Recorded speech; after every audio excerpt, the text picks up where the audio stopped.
بسم الله الرحمن الرحيم الحمد لله رب العالمين reer sool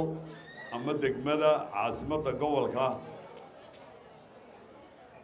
intiina halkan fadhida iyo inta maqanba assalaamu calaykum waraxmatullaahi wabarakaatu waxaan idiin salaamayaa si niyada oo kalgacal leh oo wanaagsan baan idiin salaamayaa aad iyo aad baan idiin salaamayaa assalaamu calaykum mar labaad waxaa hadalladii aanu ku soo talagalnay halkan way ku dhammaadeen safar baanu ahayn oo hargeysaanu ka soo kici tirnay annagoo xusbiga kulmiyaha gobollada barigaanu aanu ugu horraysiino waxaanu ka soo bilownay berbera oo barigaanu ku darray berberana burco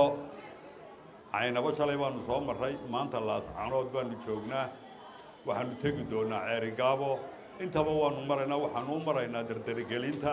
xusbiga kulmiye iyo dadkii xusbiga inaanu is aragno ayaanu u kuurgalaynaa bari iyo galbeedba socodka iyagu intaasuu ahaa idinkuna soo dhoweyntii aadna soo dhoweyseen iyo adkaysiga halkan aa u dul qaadateen aa fadhidaan iyo xusbiga kulmiye sidaa u taageersantihiin intaba waanu idinku hambalyaynaynaa hadalkaygu intaasuunbuu ku koobnaanayaa aad iyo aad baa u mahadsantihiin wasalaamu calaykum waraxmatullaahi wabarakaatu